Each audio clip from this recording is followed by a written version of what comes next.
EDO Broadcasting Service, Television Reloaded.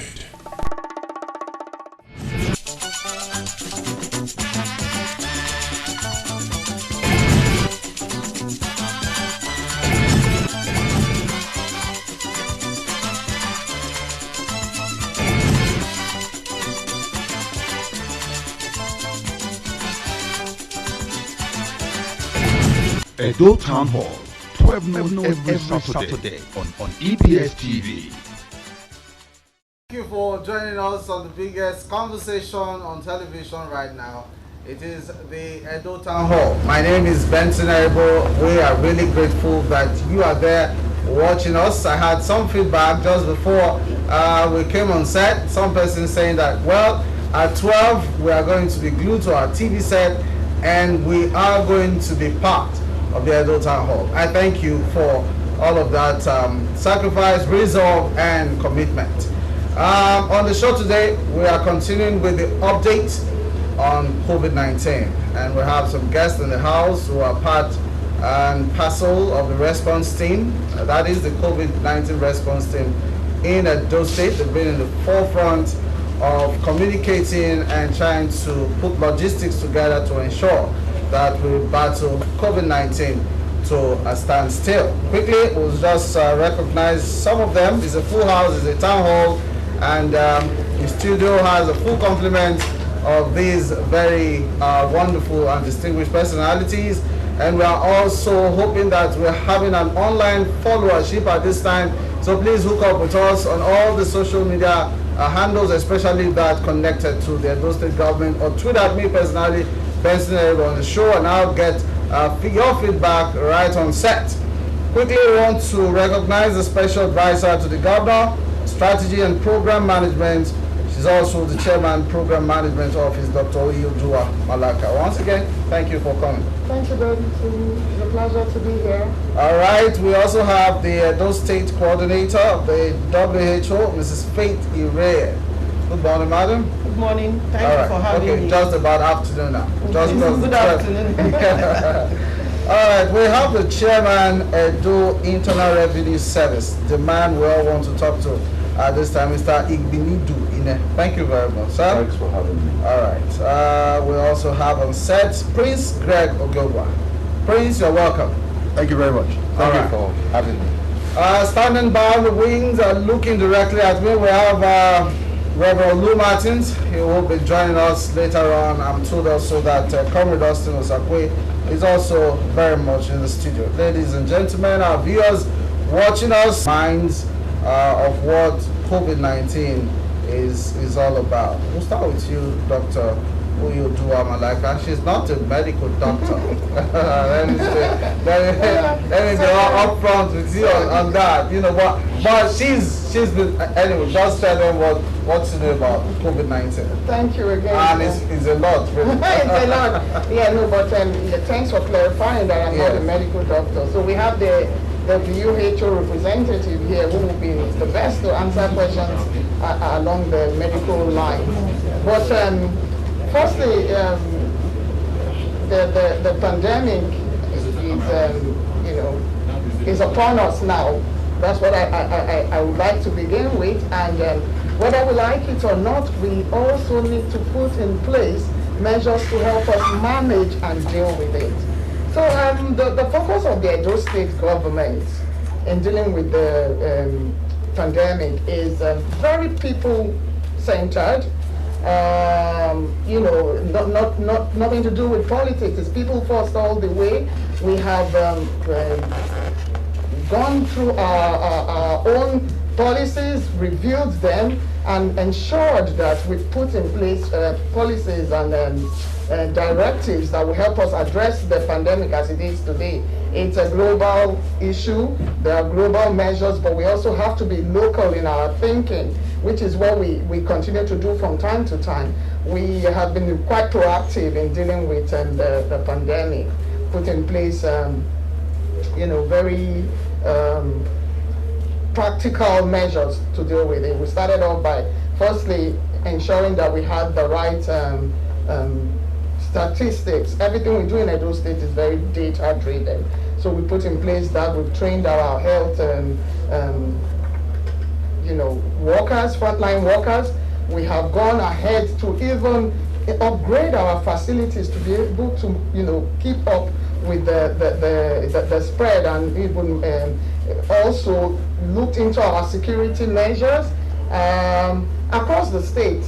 As with every other state, you can see that in the policies being rolled out by the government, we have sort of set a trend so far in the way we do our things here, so much so that even on the national scale, EDO is actually setting the pace in the way we have responded so far. Yeah, so the pandemic is, coronavirus is here to stay with us, and whether or not we come out of this stronger depends on what we put in place right now to deal with it. And I think as a government, that has been our focus, and we are doing everything possible and within our means to make sure that we always put the welfare, safety, and security of our people in the forefront in everything we do. So the focus of Edo State government is people-centered. Always people before politics. That's what we've engaged so far. All right, thank you. Always people before politics. WHO, you are here. You want to tell us again, that was the question at the beginning. What is COVID-19? For those persons who perhaps want their memory refreshed, what is it about? Thank you very much. I think to add to what she has said, yes. COVID-19 is a respiratory a virus, and it spread primarily through droplets generated from an infected when the person coughs, sneezes, and even if the person is talking, an infected person is talking, it can still come out. That's where you pronounce some words, some droplets can come out. So it's primarily a respiratory virus. Does it have anything to do with malaria or fever or typhoid fever or something like that? No, they are not related. They are not related. It's a virus. Malaria, you can treat malaria, but for viruses, you can't treat it. You only treat the symptoms they present. Okay. So for malaria, if you take drugs, you can treat it. You can treat typhoid because they are not viruses. But viruses, they just take their time. But it's only the symptom, the illness that comes out of it, the clinical symptoms that we treat. So what is the presentation of it? When you say it's a respiratory infection, how does it present? What does it look like? Yes, you will find some people coughing, sneezing, and sometimes those are the mild, those are the common symptoms, most common symptoms. But the less common symptoms, and you hear people saying, I have sore throat, I can't breathe well, and diarrhea. And now we also have some people smell, they can't smell well, and all those. So those are some of the symptoms. They have loss of taste and so on and so. And we've even seen some people with skin rash. So those are not very common. All right. A while ago I was looking at Twitter handle of the NCDC, and they said people with, let me drop this a little. So people with mild forms of COVID-19 may look healthy and be able to carry out normal activities. These people can unknowingly spread the disease to others. What is the meaning of this? Correct. There are a lot of people who call them asymptomatic. They are not showing any symptom. They look healthy, they look strong, yet they are carrying the virus in them and they are shedding it. And we have a lot of such people in the community, and that is why the government of Edo State has said we won't wait for only people just coming. Let's go to the community and talk to the people and screen them. Because some people will say, oh, I just have minor cold. Oh, I only sneezed yesterday. But we are making the case definition as suspected case definition very, very sensitive. And once you have any of those, you are screened, and your sample is taken and sent to the lab. And we've seen quite a handful of them coming out positive. So we have asymptomatic. That's what they call it. They don't have all these full symptoms as saying I can't breathe, I have sore throat. They may just have very mild fever, and then they are Okay, positive. let me give you a heads up. I'll be coming back to you, madam. You talk to us how important it is to wear face mask and the other protocols and guidelines that you are providing. For just a minute, so I'll give you some time to breathe. Maybe let's talk finance now. Mr. Ine, you are in charge of internal revenue generation. For some civil servants, there were a lot of apprehensions that perhaps the governor would not be able to pay salaries, and we've seen salaries being paid. How are we still able, how is the government still able to survive? Revenues are not being collected. Just tell us, how is government surviving? How is government doing with this challenge? Well, thank you very much. We're here. You know, over the years, we have gotten addicted to oil revenues as a country. And so the Edo State government recognized the fact that at some point in time, we will have dwindling oil revenues. And so we have focused in the last 3 or so years on improving our revenue collection process by introducing big data technology and artificial intelligence, so that we can more easily reach out to the taxpayers and those who want to engage in one government service or the other for which government receives revenue. And so since the pandemic broke and there has been some sort of shutdown in the system, whether partial or whole in the country, but in Edo State it's been partial, we've been able to reach the taxpayers directly through electronic means, and we have provided very convenient platforms for them to transact with government electronically. So that has helped us to defend, you know, the level of revenue collection which we are seeing today. There's been a decline, you know, compared to what it was pre-COVID-19, but we're still able to realize some resources with which government is able to defray some of this recurrent expenditure. This of course is augmented by what comes in from the federal. Okay, all right, okay. There are some local governments, though, they are not able, specifically, let me, Oriam local government, owing workers so much, even pre-COVID-19. What is responsible for that? You see, it's an ecosystem. So you would find that what happens at the national level will cascade to the state level. And what happens at state level cascades to the lower tier of government. So because we haven't adopted, you know, a production-based approach to developing our economy over the years, you would find that in some areas they are less able to deal with this sort of shocks. And the level of commerce is also driven by, you know, the population size and the lifestyle preferences of people who live in that particular locality. So I can't particularly comment on Oriomo, but I can tell you that if you compare to the cosmopolitan local governments, you know, things are relatively easier because of the level of commerce. However, you know, going forward into the future, we now have to realize that we can flip the model, because those that we see as rural is where you have, you know, the land assets, you know, for which we can develop some horizontal and vertical integration, you know, to create, you know, a proper economy. All right, thank you. We'll come back to you.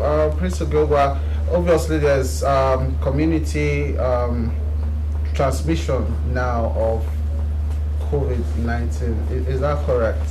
Yes, it is correct. That's correct. So Very how correct. do we encourage our people now to take this seriously? Because we hear all forms of cliche and, you know, and talk that, oh, it's just COVID-19 is just like malaria. It's like typhoid. People can, you know, come out of it easily. So how do we communicate to our people that this is really serious? We should take it seriously. Well, the WHO rep Yes. has already laid it out quite clearly. And I'm going to come back heavily on that. Yes. And you will find out that The reality of COVID-19 is a no-brainer for anybody who thinks that it doesn't exist. I mean, you know, it means that the person is not thinking. Not just thinking, the person is not perceiving. Because here it is, you are confronted, you know, with the facts and figures, the science of it all, and the reality of it all. Whether you believe in it or not, people are dying. People are falling ill, you know. And the science of it tells you that the number of people that are ill are just, you know, the tip of the iceberg. There are quite a large number of people who are infected, like you said, that are asymptomatic and that do not show. Now, the biggest worry is not necessarily for those who are walking around asymptomatic, but for the weaker demographics of our population, the older people, the people with underlying pre-existing conditions, like diabetes, like high blood pressure, and so on and so forth. People like that are the ones who are really in danger.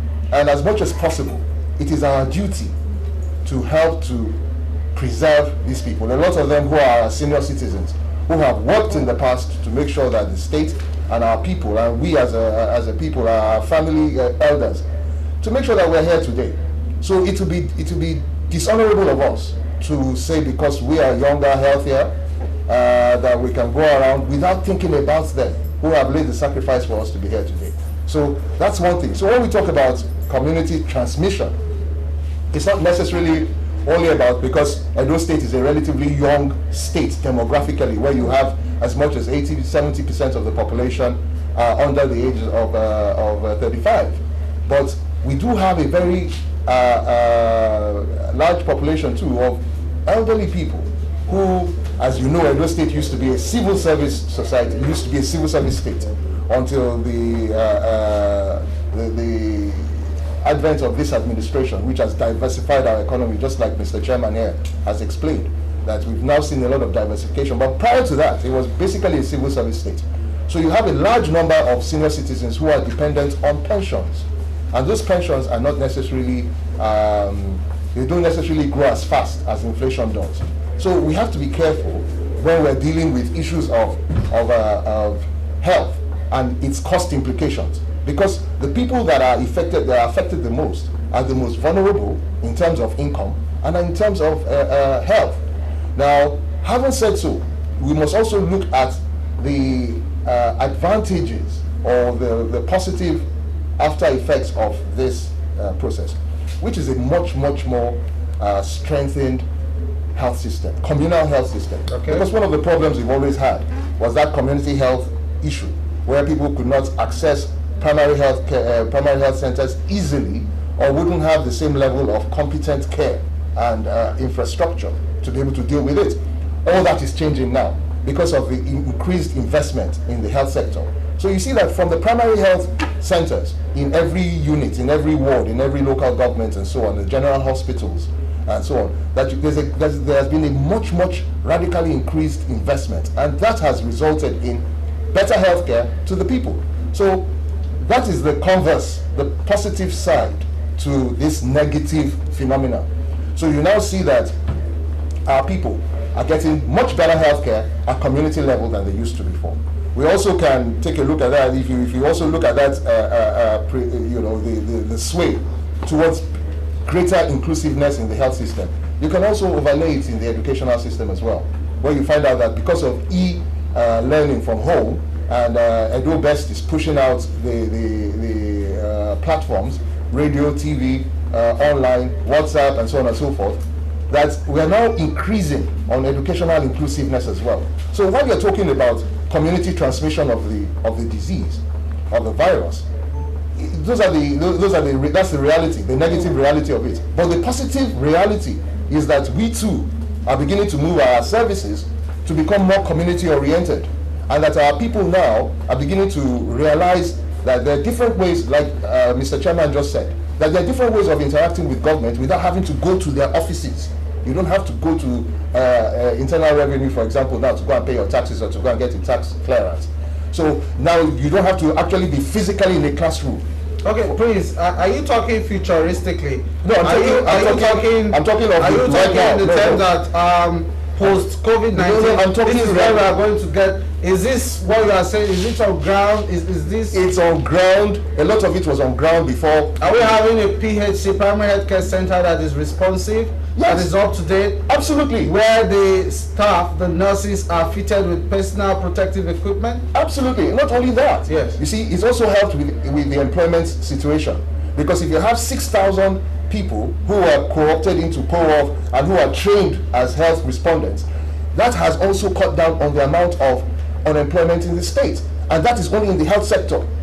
You understand? Now you have more ambulance drivers, you have more health respondents, you have town announcers whose job it is to go out and talk about this, and so on and so forth. So we have not only increased healthcare ability and the facilities, we've also increased educational facilities and abilities. You've also done the same thing with employment. You have generated more employment. And as Mr. Chairman has pointed, we have diversified the economy in such a way and manner that agric, which also helps with palliatives, the distribution of food and food security in the state, has now become a mainstay. Okay, please, I'll stop you there, and I'll take everything you have said under advisement for me to, make a trade-off on this discussion. That would be absolutely fantastic if we have built our infrastructure to deal with some of these realities. Dr. Malaka, in terms of equipment that we have, especially ambulances, to support our healthcare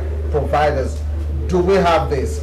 Do we have what is actually needed to enhance, healthcare delivery in Edo State, whether COVID-19 or not?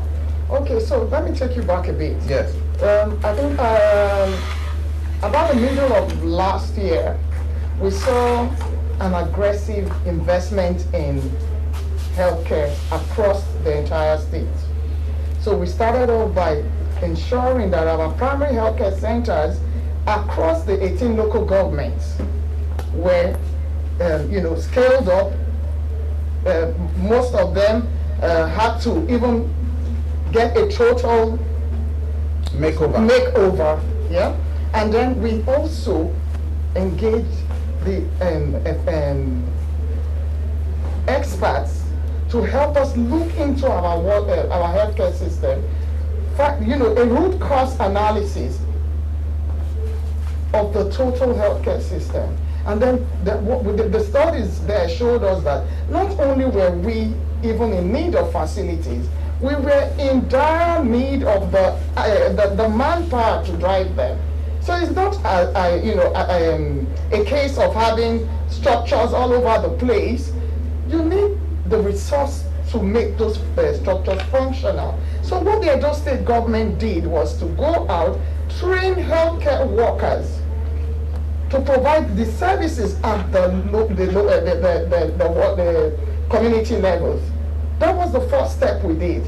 Our healthcare system is actually sitting on a 3-tier level, if you like. So we have the primary healthcare, we have the secondary, and then we also have the tertiary, and then we have all the insurance and all of that. So from that point, it became necessary to not just make sure that we had a working primary healthcare system. We also began to look seriously into the secondary healthcare system. So when you get service at the primary healthcare level, and it is now escalated to the secondary level, you go over to where we have the central hospitals and all of that. You go over to that level. And if there's an additional need, you then need the services of a consultant. Which is why you see that the specialist hospital was set up on that basis to provide consultancy services. So this was all a part of the forward-thinking approach of Mr. Governor. So what we have today in Edo State is actually a working healthcare system that was not stretched or overwhelmed by the pandemic. Also, even going back a little further, we've had a great record of dealing with the Lassa fever outbreak in Edo State. So all of that, helped us to continue to invest in our healthcare. So that when the pandemic came upon us, we were not taken by surprise, if you like. Okay. So the government is forward thinking in its approach. We've trained workers, we've improved our facilities, and we're not stopping there. Only this week, we saw the Federal Minister of Health come to Edo State, commission the newly completed isolation center at Stella Obasanjo Hospital. In fact, Stella Obasanjo Hospital now has become the center for managing all sorts of COVID-19 infections. not just COVID-19, all other pandemics that will come up. So we're already looking into the future. As I said before, we are focused on what we do in Edo State is data-driven. So we always have to go through studies, and we act based on the results of our studies. That's what you're seeing playing out now. All right, thank you, Doc, for that. I'm just wondering, now that Stella Obasanjo Hospital has been taken out of the equation for children and women, which was quite something that was easily accessible, what is the option for women and children now? The Central Hospital? Again, I'll Yes. take you back a bit, Okay. and Benson. I said to you, we have a very well organized healthcare system. Okay. So At the right from the primary primary level, level, you are catering for children and women. Okay. And if the need for increased healthcare emerges, you move up to the secondary. Okay. So Stella Obasanjo Hospital has been, revamped to deal with the pandemic and diseases. infectious diseases. Yeah. But we have the central hospitals all across this, and the primary healthcare center all across the states to still focus on women and children. Okay. Women Which and are now- children which are are- a priority of this government as well. Okay. All right. Mr. Aina, we'll come back to you. How deeply has COVID-19 affected our finances? Do we? Okay. I think let's leave it at that. Let's not expand. How deeply has COVID-19 affected the finances of the state? Like I mentioned earlier, it cascades down from the national level right down to the roots. To the extent that economic activities have slowed down, we obviously have, because taxes, for example, are a derivative of the level of economic activity. You do have some other government services that are paid for, and other levies, charges, and other revenue line items for government. But to the extent that economic activities have slowed down, it's obvious that the level of revenue generated by government, has suffered a bit of a decline. But what we have tried to do during the period of COVID-19 is to ensure that we continue to open our doors while operating within the required health and safety protocols, and to reduce the need for people to walk into our offices. Because like I mentioned, we have built the EDO revenue administration system to cater for this sort of situation. The world today is a digital economy, which basically leverages big data technology and artificial intelligence to continue to provide services to people. So to that extent, we are able to optimize what we can generate given the current circumstances, and we've provided those platforms to ensure that we continue to collect. So in terms of how much shrinkage we might have seen, I think the impact is way less in Edo compared to our peers across the country. Okay. All right. I think the question now is, what is the dividend for those persons who continue to be law-abiding and they are remitting taxes even in challenging times like this? Have you thought about that? Yes. One of the steps we took, and very early also when the pandemic broke, was to extend the deadline for the filings. There are certain annual tax returns that people are meant to file with the State Revenue Service. So we had that deadline extended so that people don't have to suffer the penalties associated with late filing. But realizing that we are still not out of the woods, we have extended further the time frame for filing of annual personal income tax returns to June 30th. You're also aware that at the outbreak or at the beginning of the initial partial lockdown, government granted some reliefs, particularly to those in the transportation subsector, because we are saying let's comply with the protocols, carry fewer people in each vehicle, and so government granted reliefs to those operators. And as far as I know, those reliefs are still in force. That again takes its toll on the local governments, but like Dr. Malaka had mentioned earlier, it's a people-oriented, people-centric government, and so we have to respond to the needs of our people.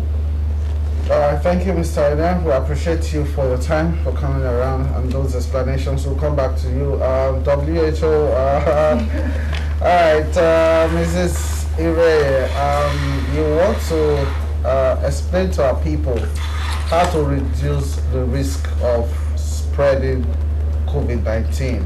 We have physical distancing, wearing face mask and all of that. Maybe you have a way of telling people this is a great opportunity, do this, this is the guideline. Yeah. Thank you very much. You see, for us to end COVID-19, each and every one of us have to make a contribution. And some of these contributions are these measures that the government, have put in place to ensure that we reduce the spread. One of them, like you said, is the face mask. Now the question is, why are you making people to wear face masks? Remember when I was talking earlier on, I said droplets. I mentioned droplets. This respiratory virus comes, is spread through droplets. As I'm talking, if I'm not wearing this face mask, you'll find some, So if I'm an infected person, those droplets can get to dog sitting by me. If it's not about those, there is a distance. And so that is why we wear face mask. One, for the droplets not to go. Two, for the other person not to also breathe it in or get it. So it prevents the droplets from getting to anybody that is there in the community. And some countries have actually reduced it greatly just by wearing face mask. Talk of Taiwan. So again, the hand washing, hand hygiene is very key, not only for COVID-19, for all infectious diseases. If we're able to wash our hands regularly, correctly, most of the infectious diseases, including this COVID-19, will be a thing of the past. Why should we wash our hands regularly? I'm going back to the droplets again. If I'm not putting on face mask, the droplets can drop on any surface.